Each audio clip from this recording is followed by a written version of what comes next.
Bonjour Clémence Guettet. Bonjour. Bonjour. Députée de la France Insoumise du Val-de-Marne et vice-présidente de l'Assemblée nationale. Après l'interception par l'armée israélienne au large de Gaza de l'équipage du Madeleine, dont font partie votre collègue Rima Hassan et la militante Greta Thunberg, Emmanuel Macron a appelé au retour dans les plus brefs délais des 6 ressortissants français qui étaient à bord du bateau. D'abord, quelles nouvelles disposez-vous ce matin de votre collègue Rima Hassan et du reste de l'équipage ? En réalité, très peu de nouvelles. On a des nouvelles par les avocats qui ont pu s'entretenir avec certains, voire avec toutes les personnes de l'équipage. Donc 12 personnes, 6 Français à bord, vous l'avez dit. Le consul de France, visiblement, n'était pas avec les autres consuls suédois des autres pays à l'aéroport. Donc nous n'avons pas eu... La protection consulaire a pu être exercée. C'est ce que vient de dire le ministre des Affaires étrangères. Sans doute, en tout cas, ça avait été demandé par la France, annoncé par le Quai d'Orsay. Mais en tout cas, les familles n'avaient pas été informées par le consul, comme c'était le cas pourtant pour les autres familles. Et je veux le dire quand même en préambule, cette arrestation dont ils ont fait l'objet était vraiment absolument illégale. Et on voit à quel point Netanyahou, son gouvernement, s'assoit sur le droit international, que ce soit le respect du droit maritime, puisqu'a priori c'était dans les eaux internationales que cette arrestation a eu lieu. Et parce qu'aussi, cette flottille, elle avait pour but d'amener de l'aide humanitaire à Gaza. On va revenir sur la légalité ou pas de ce qui s'est passé hier, mais d'après notre correspondant sur place, Thibault Lefebvre, 7 des 12 militants n'ont pas accepté leur expulsion. 4 des 6 Français, dont Rima Hassan, ont refusé de signer le fameux document qui mène à l'expulsion du pays, d'Israël. Vous confirmez ça, que Rima Hassan... C'est aujourd'hui, à cet instant, ce sont les nouvelles qu'on a. Je vais me permettre d'être très prudente, parce qu'évidemment, c'est quand même une situation compliquée, et que, a priori, celles et ceux qui ne sont pas expulsés immédiatement sont en prison aujourd'hui, sont retenus dans une prison israélienne. Elles avaient la possibilité de l'éviter, cette situation. Et donc, ce que nous savons à cette heure, c'est qu'ils n'auraient pas signé les documents. Ce que nous ne savons pas, c'est ce que contenaient ces documents. Et donc, en effet, a priori, certains d'entre eux attendent un conseil juridique avant de signer ces documents. Alors, on le but étant de toute façon de pouvoir regagner le sol français de France en Israël, qui nous disait ce document, il est très simple, c'est 3 lignes. Acceptez-vous d'être expulsé du territoire israélien. Est-ce que dans ces conditions, il y a une raison de refuser ? Je vous donne les nouvelles dont je dispose aujourd'hui. Je ne sais pas ce que contenaient ces documents. A priori, l'ambassadeur n'était pas sur place non plus. Non, mais il est certain. Les choses vont prendre quelques heures. Mais je veux juste dire une chose. Rima Hassan est eurodéputée. Elle n'a pas à être retenue aujourd'hui sur le sol israélien. Le gouvernement de Netanyahou, son armée, est allée les intercepter dans les eaux internationales. Gaza a le droit d'avoir de l'aide humanitaire. Ce bateau, il contenait des couches, du lait, des prothèses et des béquilles pour les enfants. Ce navire, il a pour but de bloquer, de briser ce blocus d'aide humanitaire, parce qu'aujourd'hui, on a 2,2 millions de personnes qui sont menacées par la famine et qui sont menacées toutes les nuits par des bombardements. Il y a déjà plus de 15 000 enfants qui ont perdu la vie, au minimum. Ce sont les chiffres de l'UNICEF. Sur le fond du sujet, sur cette crise humanitaire, tout le monde vous rejoint. Clémence Guettet, le président de la République lui-même, a parlé d'un scandale et d'une honte sur la situation humanitaire. Il était temps qu'il le dise, en effet, oui. Mais ça fait des mois que ça dure, ça fait des mois que le génocide. Mais c'est quand même intéressant ce qui se passe, parce que vous savez très bien que cette flottille, elle est critiquée aussi, que la démarche est critiquée. Là, par exemple, ce matin, on apprend que Greta Thunberg, qui était aussi à bord du bateau, elle a décidé de signer le fameux document pour être expulsée. C'est pas le cas de Rima Hassan. Donc la question, c'est de savoir que fait Rima Hassan dans tout ça. Il y a aujourd'hui des gens qui ont réussi à avoir un conseil juridique, qui ont signé les documents et qui reprennent un avion très vite pour rentrer. Les autres devraient suivre. Nous alertons tout de même sur le fait que l'arrestation est illégale, le fait qu'elle soit en prison à ce moment-là est illégal. Nous espérons aussi, et c'est pour ça que je suis très prudente, qu'elle est bien traitée.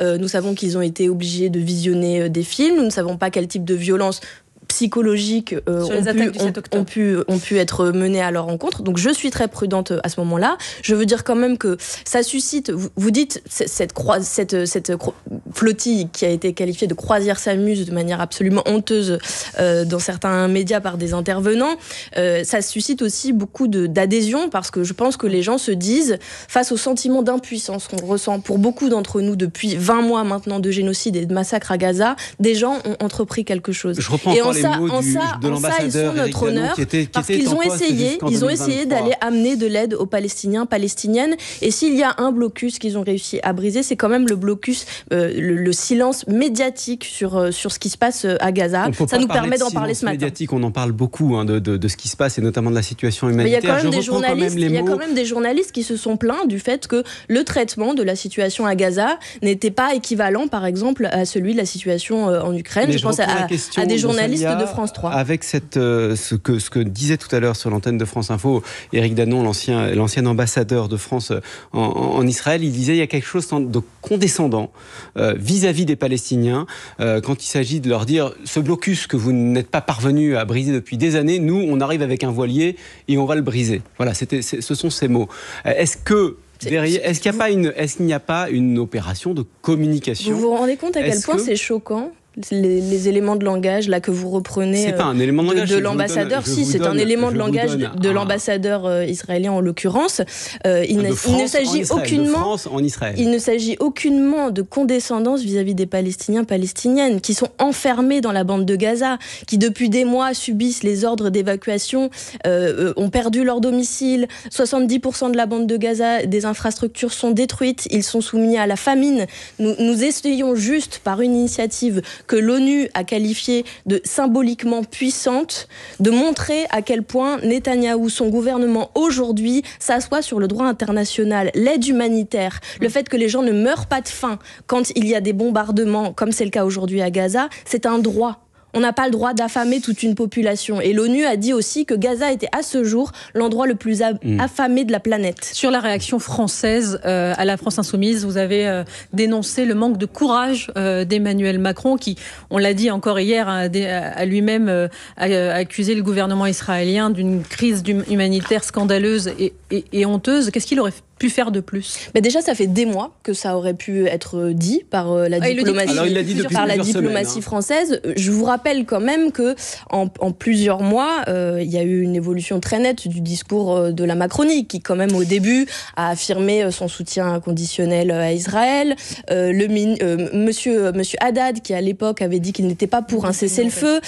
Les choses ont bien évolué. Et donc aujourd'hui, en effet, il y a un alignement sur la position que nous tenons depuis le début, qui est de dire il faut un cessez-le-feu immédiat, les massacres ont trop duré, mais le gouvernement, M. Macron en l'occurrence, a d'autres leviers en sa possession, qu'il n'utilise toujours pas. C'est-à-dire qu'il nous fait lanterner sur la reconnaissance de la Palestine. Peut-être que ça aura lieu au mois de juin dans une conférence de l'ONU, mais ça n'est pas exactement sûr encore. Nous aurions aimé que ce soit certain, alors que d'autres pays européens l'ont déjà fait. Nous pourrions faire des sanctions économiques sur Israël, nous pourrions suspendre l'accord d'association entre l'Union européenne et Israël. Nous pourrions faire un embargo total sur les armes. Je rappelle quand même que la semaine dernière, c'est grâce au docker de Fos-sur-Mer qu'un cargo qui transporte des armes pour Israël n'a pas pu venir en France. Vous connaissez l'argument du ministère des Affaires étrangères, c'est que ces armes, elles sont amenées à être réexportées après être arrivées en Israël. Vous savez ce que je vais vous répondre aussi, c'est que ça n'est pas prouvé et qu'à vrai dire, nous savons que depuis des mois et des mois, des armes ont transité, au moins par la France. Et que ça, c'est un levier direct. Refuser de prendre part à ce conflit, refuser que la France ait la moindre implication dans le génocide qui est en cours. Nous, c'est la position que nous avons tenue, qui nous a d'ailleurs valu d'être insultés et calomniés. Aujourd'hui, beaucoup de forces politiques s'alignent là-dessus. Maintenant, je dis, nous avons des ressortissants qui, aujourd'hui, sont emprisonnés illégalement, qui sont en danger et dont nous devons exiger la libération et le retour immédiat, et la diplomatie française doit être évidemment en première ligne là-dessus. Et puis, ça a permis d'amener le sujet sur le manque d'aide humanitaire à Gaza, sur lequel la France, là aussi, peut agir. Un tout dernier mot sur ce dossier, puisqu'au moment où on se parle, il se trouve qu'on apprend l'existence d'une lettre de Mahmoud Abbas, le président de l'autorité palestinienne, à Emmanuel Macron, dans laquelle il se dit favorable, Mahmoud Abbas, à la démilitarisation du Hamas, sans aucun rôle dans la gouvernance de Gaza. Est-ce que pour vous, ça va dans le bon sens, dans le sens de la paix? J'apprends l'information puisque, comme vous le dites, nous la prenons en direct. Nous prenons toutes les initiatives émanant d'autorités, quelles qu'elles soient, qui vont dans le sens de négociation, qui vont dans le sens de cessation des massacres. Parce que ce que nous savons aujourd'hui à Gaza, c'est que les premières touchés, les premières victimes, ce sont des civils, très largement, des enfants notamment, et des femmes. Et donc, évidemment, tout ce qui peut accélérer, on va dire, la cessation des bombardements, des frappes qui ont lieu encore aujourd'hui toutes les nuits, est bon à prendre. Et puis, la France, malheureusement, quand même, a été trop silencieuse depuis des mois et elle a perdu, je pense, une part du rôle qu'elle aurait pu avoir dans la négociation, dans le fait d'améliorer le sort des Palestiniens. Sur la reconnaissance de l'État de Palestine, effectivement, qu'Emmanuel Macron a évoqué sous certaines conditions lors de la conférence à l'ONU avec l'Arabie Saoudite. Parmi les conditions, est-ce que vous le rejoignez sur le statut du Hamas à ce moment-là?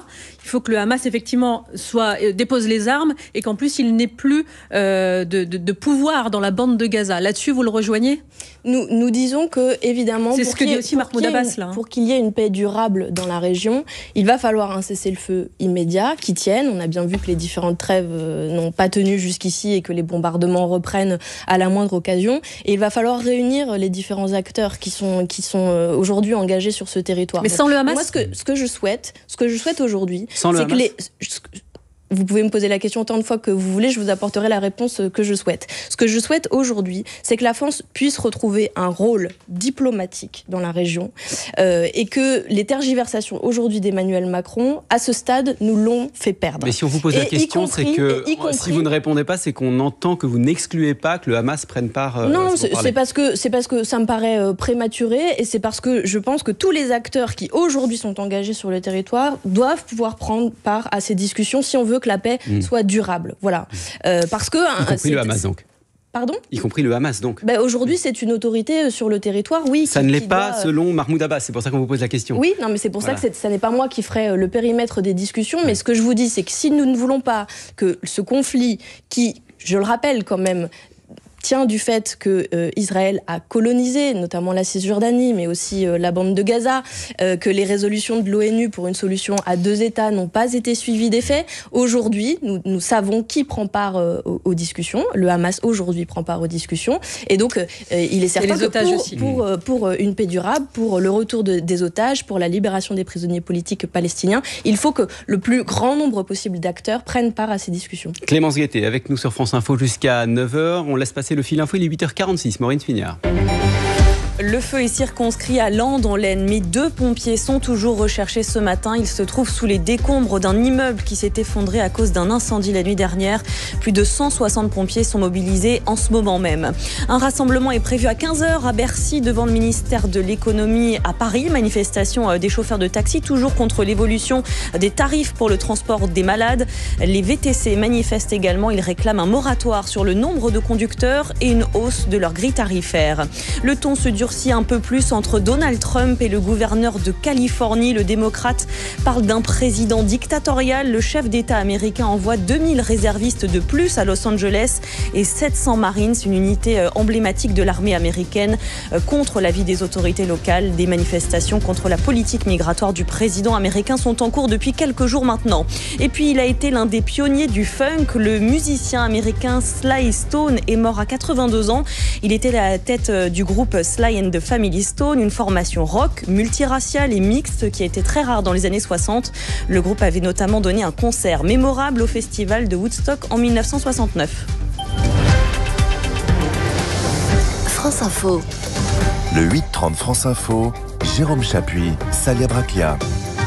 Et Clémence Guettet, vice-présidente de l'Assemblée nationale, députée LFI du Val-de-Marne. On revient avec vous sur ces déclarations du ministre de l'économie ce week-end. Éric Lombard dit qu'il faut qu'on engage la baisse du nombre de fonctionnaires. Il parle du budget 2026. La masse salariale de l'État, souligne-t-il, a augmenté de 6,7% l'an dernier. Voilà une solution originale que les néolibéraux ne nous avaient jamais proposée jusqu'ici. On rappelait ce chiffre sur France Info. Hausse de la population ces dernières années, 14%. Hausse du nombre de fonctionnaires, 23%. Ce chiffre-là, vous le contestez ou pas d'abord ? Je ne conteste pas vos chiffres. Ce qu'on sait aussi, c'est que dans la fonction publique, il y a une précarité précarisation qui est quand même croissante, un nombre de contractuels notamment qui est beaucoup plus important que par le passé, ce qui fait qu'il y a aussi un turnover extrêmement important.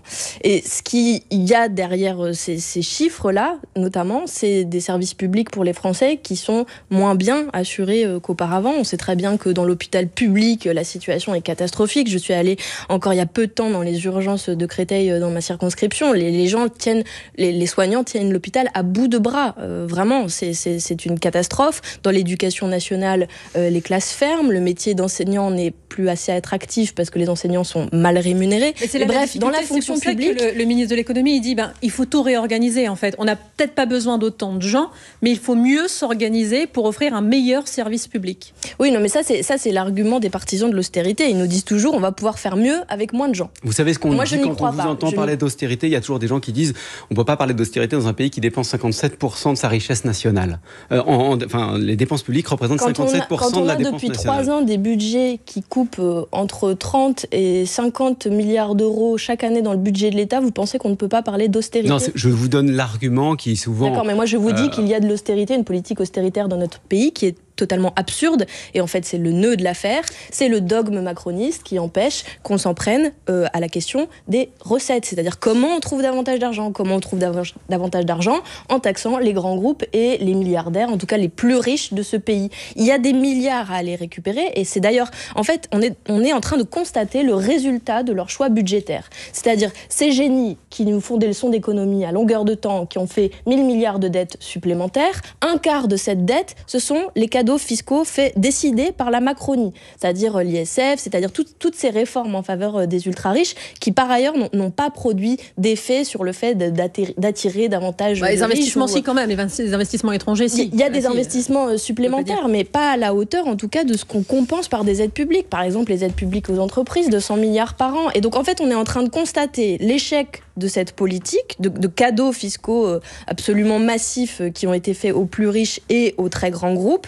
Et puis ensuite, Macron nous dit les Français vont payer la facture, il faudrait se serrer la ceinture, pourquoi pas augmenter la TVA, pourquoi pas des solutions qui sont totalement injustes. Vous savez, sur le volet fiscal, on est l'un des pays qui taxe le plus au monde. Mais pas tout le monde. Du coup, vous le savez ça aussi. En fait, de manière très très différente. C'est-à-dire qu'on taxe très fort les plus modestes, notamment par la TVA qui est une taxe, mais un impôt qui touche tout le monde, voilà. Et puis l'impôt sur le revenu. Mais alors, les plus riches, en fait, en proportion, ils sont très peu taxés. Ils vont très bien dans notre pays. D'ailleurs, les 500 ménages les plus riches ont doublé leur fortune depuis 2017. Je pense que personne n'a de souci à se faire pour eux. Par contre, les gens, ils galèrent. Les gens, ils galèrent parce que l'inflation, en plus, est passée par là et que ça devient difficile de se nourrir, ça devient difficile de bien vivre dans notre pays. Il y a eu des contributions exceptionnelles cette année. L'idée, là, du gouvernement, c'est de dire qu'il faut être pérenne. Il faut pas exceptionnel. Que les plus riches et les grands groupes, ils participent à l'effort de notre nation. Avec l'idée qu'ils partent sur les taxes d'avantage. Mais ils ne partiront pas. Ils ne partiront pas. Rendez-vous compte que si on leur taxe, par exemple, la taxe Zuckman, les 2%, il leur reste encore 3, 4, 5 bons pourcentages pour se faire des dividendes et de l'argent. Et on parle en millions d'euros. C'est-à-dire que moi, je ne comprends même pas ce qu'ils font de cet argent, ces gens. Donc, c'est une réalité qui nous dépasse et nous devons récupérer cet argent pour le bien commun, pour l'intérêt général, pour faire des services publics, pour que tout le monde aille à l'école, pour que tout le monde soit soigné correctement. Donc, on touche pas aux économies, on doit toucher aux recettes selon votre manière de faire. Alors, il faut quand même dire pas. Je peux vous dire déjà, je connais la suite du film. Ils ne le feront pas. Ils vont nous dire c'est impossible, pas de hausse d'impôts, tout en nous faisant croire que c'est pour les ménages modestes qui parlent, mais en fait c'est pour les plus riches. Donc ils parlent pas de hausse d'impôts. Et donc il va falloir en fait faire des coupes budgétaires.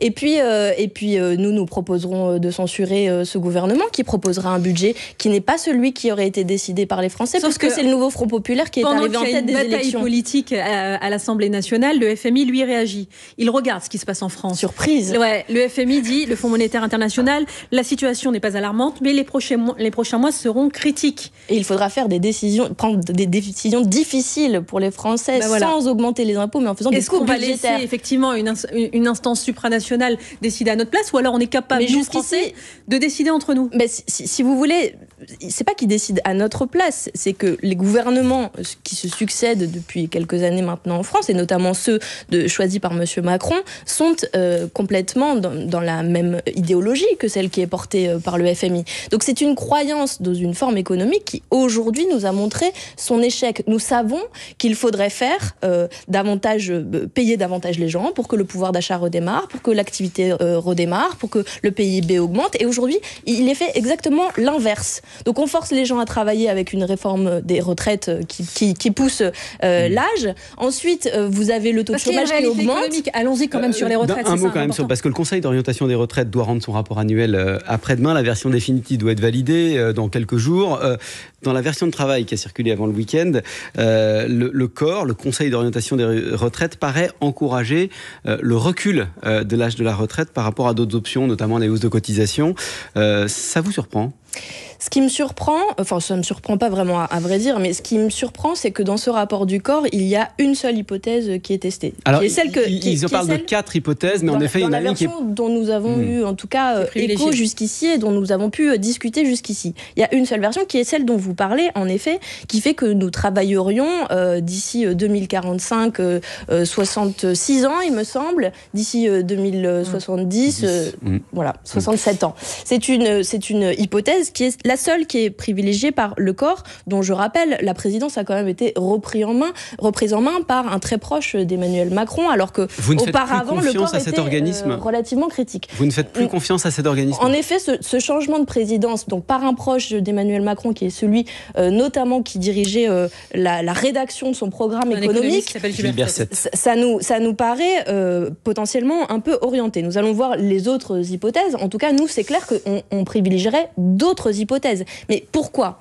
Parce que nous sommes attachés d'abord, de manière philosophique et principielle, au droit au repos, au droit à la réduction du temps de travail de manière générale, et notamment dans la vie, et que les gens partent à la retraite en bonne santé. Parce que quand on a beaucoup discuté de cette réforme passée en force la dernière fois par 49.3, nous avons prévenu que des gens allaient mourir avant de connaître l'âge de départ à la retraite. Ça, c'est la raison principale. Mais il y a aussi des raisons économiques très objectives. C'est que quand vous rallongez l'âge de départ à la retraite, vous augmentez le nombre de pathologies chroniques, vous augmentez le nombre d'accidents du travail, vous augmentez le nombre de personnes qui sont au chômage. Et in fine, tout ça n'a pas un bon effet sur l'économie. Donc même, y compris en termes très comptables, puisque c'est une langue qui a priori leur parle, il y aurait d'autres choix à faire. En termes comptables, il y a une question démographique, c'est-à-dire qu'il y a un moment où il y a une réalité démographique, où il y a de plus en plus de personnes au-delà de 60 ans et de moins en moins qui naissent actuellement. Oui, mais il y a aussi le facteur de productivité dans notre pays, qui, vous le savez, depuis 70, on est 3 fois plus productif aujourd'hui en France. Et il y a aussi le fait que dans ce rapport du COR, d'ailleurs, il démontre que la part des retraites dans le PIB va plutôt diminuer. Pour l'instant, on est à 14% de la richesse nationale, ce qui est plus que la moyenne européenne, qui est autour de 11%. Ça va arriver à 13% et quelques. Et donc, c'est pas cette question des dépenses qui est en jeu. Là aussi, c'est la question des recettes. Mais c'est pour ça que je vous dis qu'il y a un véritable dogme imposé par la Macronie, parce que là aussi, pourquoi on ne discute pas d'une hausse de cotisations sociales, par exemple, sur les dividendes ou sur les très hauts salaires ? Parce que ce serait, dit le COR, récessif. Voilà, on va clore ce débat parce qu'on a d'autres questions à vous poser plus politiques. Parce que l'ordre politique est récessif aussi sur cette question. Donc, vous voyez qu'on pourrait peut-être essayer d'autres solutions. D'autres questions ? Politique. On vient vraiment faire la politique. C'est donc Olivier Faure qui a été réélu à la tête du Parti Socialiste. Est-ce que vous l'avez félicité ?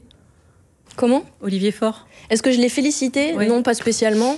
Je ne sais pas s'il est très satisfait de son congrès, parce que le Parti Socialiste apparaît d'abord un peu rabougri, il y a moins de votants que la dernière fois, et puis divisé en deux. Donc c'est quand même une situation qui va être difficile à manier pour lui. La seule chose sur laquelle ils étaient relativement tous d'accord, en tout cas, c'était sur le fait de ne plus vouloir travailler avec la France insoumise. Et du coup, vous êtes triste ? Pour nous, les choses sont claires. Vous savez, j'ai d'autres motifs de tristesse que, en tout cas, les résultats du congrès du Parti Socialiste. Je vous pose la question parce qu'Olivier Faure, à la tête du Parti Socialiste, ça va compter notamment pour les municipales l'année prochaine, pour l'élection présidentielle.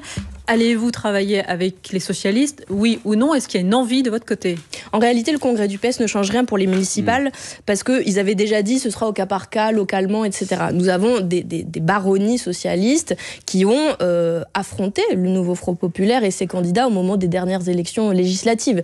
Donc les situations locales vont être sans doute variées, mais pour notre part... Il y aura un candidat insoumis devant chaque socialiste. On se prépare en tout cas à pouvoir présenter une liste dans chacune des villes du pays. Pourquoi ? Pas par dogmatisme, mais pour pouvoir appliquer notre programme et pour pouvoir avoir des élus qui portent la voix d'un programme de rupture véritablement, avec des façons de faire aussi dans la gestion municipale qui ont pu être exercées auparavant, qui portent une voix aussi pour la bifurcation écologique locale. Vous savez, au niveau municipal, on peut faire beaucoup de choses pour les gamins, la cantine, pour mieux manger, pour mieux vivre tout simplement.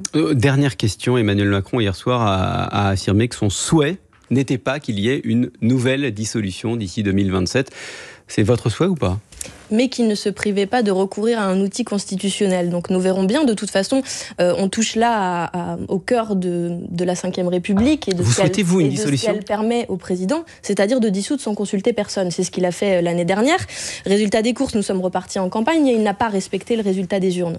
Donc je pourrais vous dire, oui, je souhaite une dissolution parce que nous avons envie de faire campagne, nous avons envie de convaincre, nous avons envie d'avoir notre chance à l'Assemblée nationale et de pouvoir gouverner le pays. Le président de la République, aujourd'hui, c'est ce qu'il a fait l'année dernière, peut encore ne pas respecter le résultat des urnes. Monsieur Bayrou, qui est en place aujourd'hui, qui ne va pas durer très longtemps parce que nous allons bien réussir à le censurer à un moment ou à un autre, est illégitime. Merci d'avoir été avec nous ce matin. Clémence Guettet, députée LFI du Val-de-Marne, vice-présidente de l'Assemblée. Dans un instant, les informés avec Salia Braclia et Renaud Dely.